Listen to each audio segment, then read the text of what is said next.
Today's topic will be harnessing leadership styles. Leaders are essential part of a group's success. Great leaders enable teams to achieve goals through clear direction and support. We are very lucky to have interviewed three of the most prime school leaders of Bislig City Division. These are seasoned leaders. We have Sir Arnel Arones, head teacher of Caguyao Elementary School. We also have Ma'am Edna B. De Los Santos, Secondary School Principal 3 of Tabon M. Estrella National High School. And Sir Jerry M. Propera, Public Schools District Supervisor of Bislig 6. Today, they will be sharing significant ideas on strategic management, critical thinking and planning, and a lot more. Sir Arnel Arones, how are you today, sir? Hello po, Dr. Shell. Sulig, best morning po. Likewise to our Schools Division Superintendent, Dr. Gregoria Tiso, to our Assistant Schools Division Superintendent, Dr. Hector D.N. Macalalag, to our two chiefs, Dr. Marvelin Francia of the CID, and Sir Demosthenes J. Kinal of SGOD.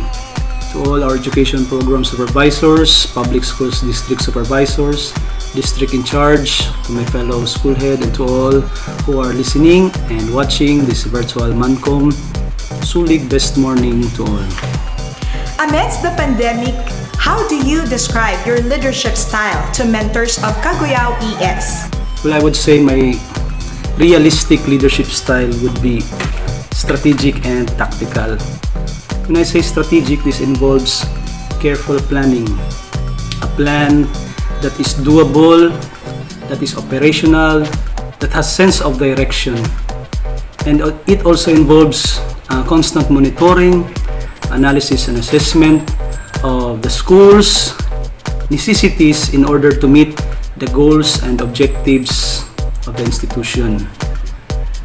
Tactical. Why tactical? These are the moves, these are the actions that needs to be done in order to get a favorable result. This is putting into action or carrying out what is being planned. So in other words, strategic means doing the right things, and tactical means doing things right. So I believe that if a leader do the right things and do these things right, he or she will become an effective and efficient leader. He will become a competent, a well-organized, and he would prevent the wasteful use of particular resources. And he or she may be able to mitigate effects of different uncertainties, different problems that may arise. So, as a conclusion, if a leader is effective and efficient, therefore he will be or she will be successful in producing a desired or intended result. So that's it. That's how I describe my leadership style to the mentors of Caguyao ES. How would you coach a colleague who wasn't sure of what to do in uncertain situation like what we are experiencing right now? My take to this is that our work is guided by different principles, rules, and regulations governed by our department.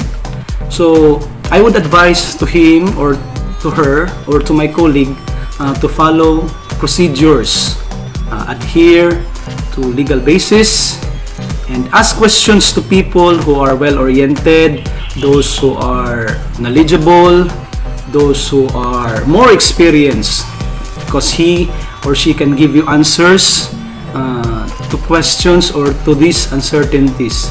Likewise, I would advise my colleague to be cautious, be careful in doing actions in order to avoid further or potential problems and danger.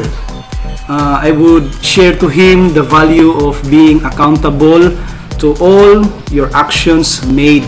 So just make sure that your actions would be adhering to legal basis or to assuring to correctness in order that, in the sense that if we follow mandates or laws or policies, then for sure we will not be driven into harm's way.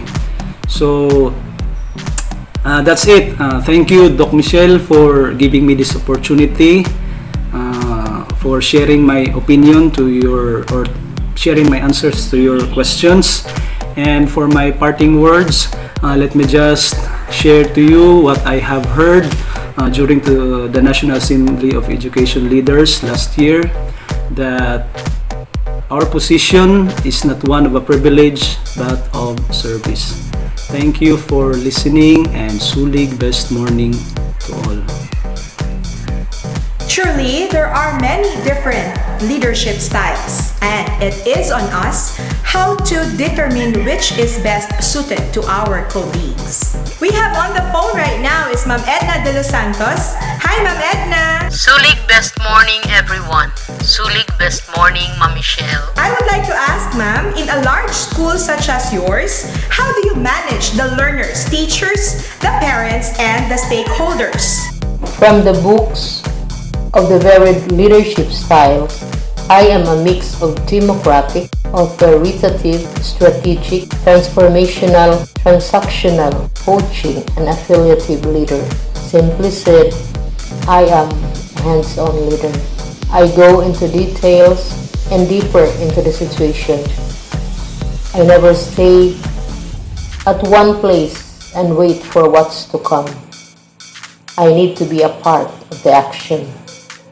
I mobilize my workforce, my team. Each has a role to play and a responsibility to share. I radiate energy and positivity. I simply won't accept deliverables. I have to know how it works. I strategize, simplifying complicated matters. I may sound like I am a slave driver. No.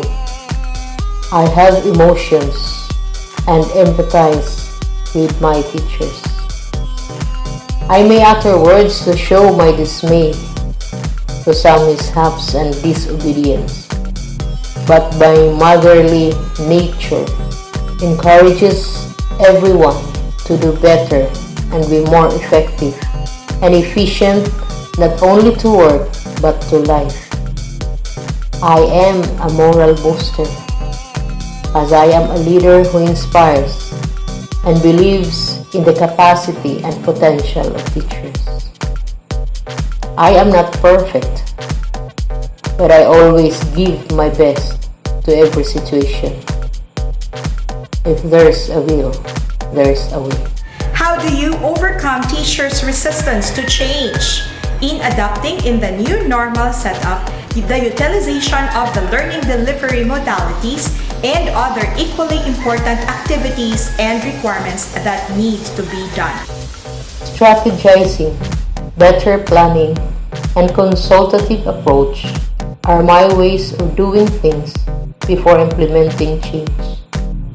I convene and collaborate with persons who are directly involved prior to the implementation for brainstorming as to possible scenario during implementation. This results to an initial agreement on how things should be done in proper accord and will gauge how people will react to the actual execution. Hence, whenever change is informed to the entire group, teacher listen to its hows and whys. If there are queries and clarifications, I address their concerns and explain profoundly the side of things. I am open-minded and accept suggestions, recommendations. Transparency is my thing, which enables everyone to view situations clearly. In effect, resistance is almost non-existent. However, not all are icing in the cake. When resistance merits my utmost attention, I negotiate on what I think is good foremost for the school, as everybody can't be pleased with every decision or undertaking done, or I may have taken the unfavored or unpopular move. In the end, it's a two-way process of giving and taking, where mostly either my democratic or authoritative leadership makes a prevalent impact. How would you manage a conflict in the workplace? When problem arises, especially when everyone is under pressure in meeting the deadlines, sourcing out materials for the reproductions, and juggling overlapping schedules of webinars and virtual meetings. Conflict could either be personal or work-related.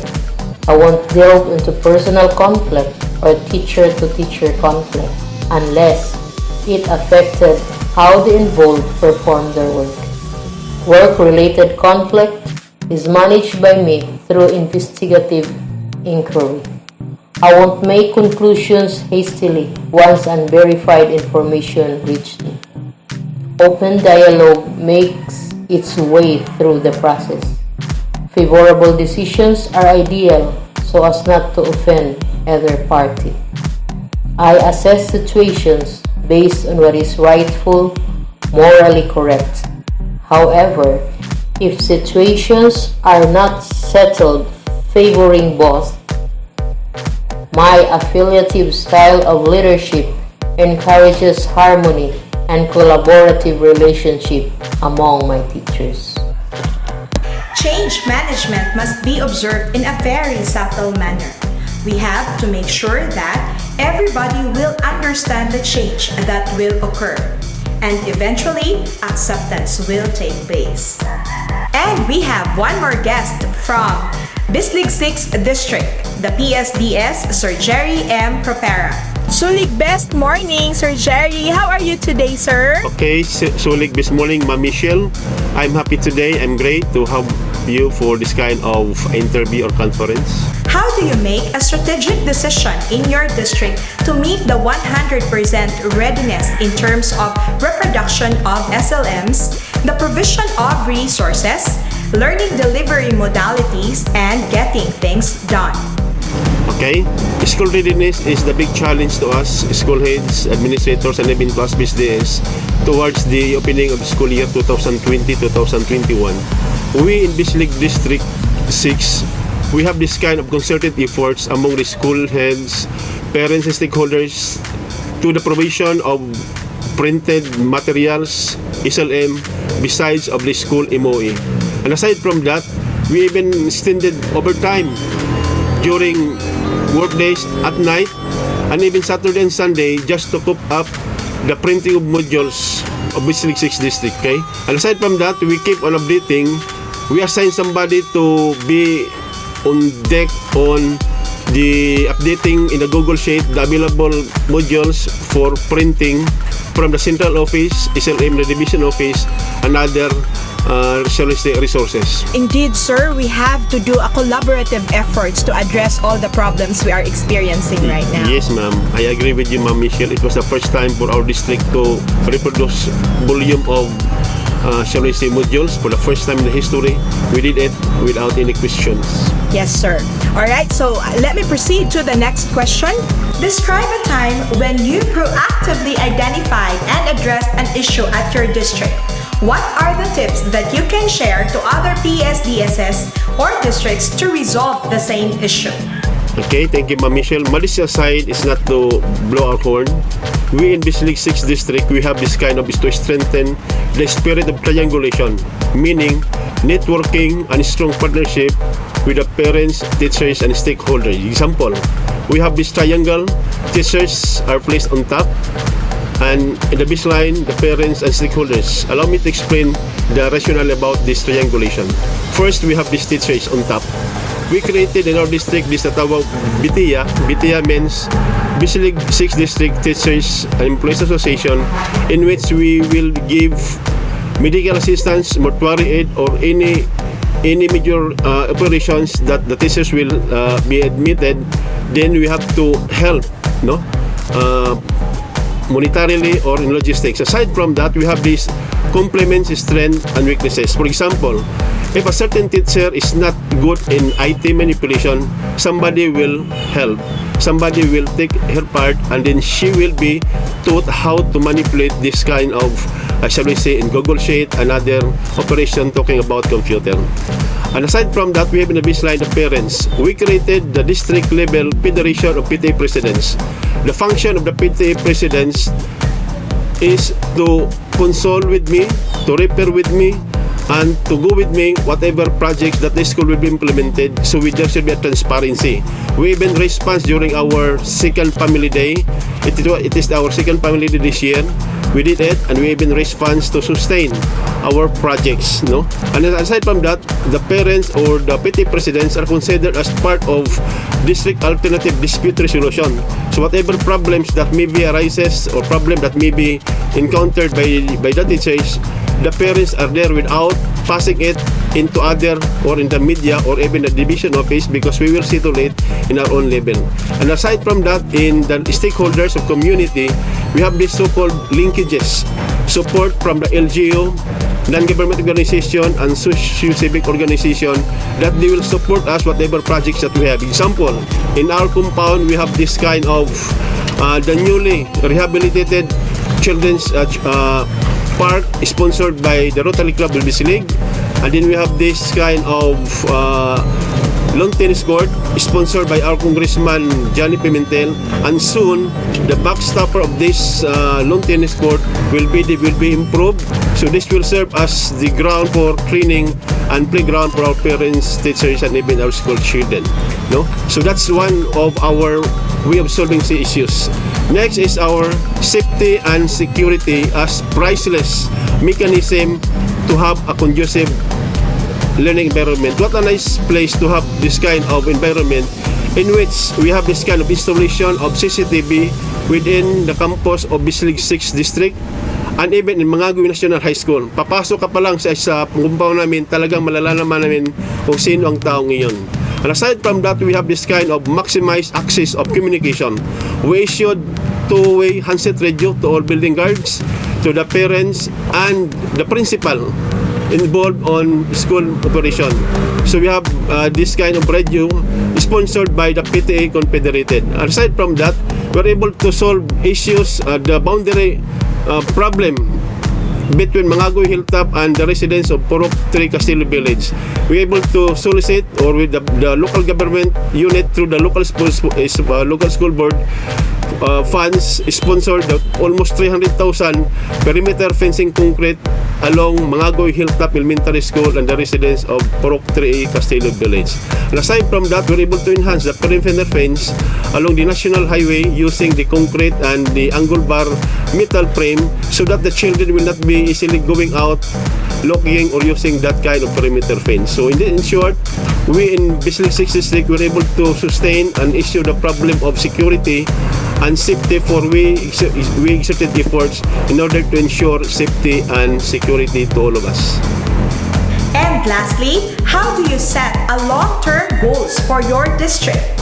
How will you sustain the demands of the learning delivery modality used by the schools under Bislig 6? Okay, in order to ensure our service to be effective, we should have to have this strict compliance to the department's orders, policy, and shared governance. Aside from that, we have also to follow the executive orders from the local government unit and allied agencies, and among others, because we need to have this kind of connection from the people from other agency. Third is we have to establish the technical working group within our district as to the preparation of the modular, like giving subject or grade level to the school heads, master teachers, and other coordinators in that matter. And last is about the support mechanism as to the manipulation operation of a unit in our district, like the Duplo machine, the risograph, or the photocopier. We need from the school 2 people who could manipulate and operate that, shall we say, units, so that whatever necessity, whatever time for them to reproduce modules, it can be utilized, it can be used any time of the day or night because they have somebody who can manipulate from their school so that the publication or reproduction of modules will continue. Thank you so much, Sir Jerry.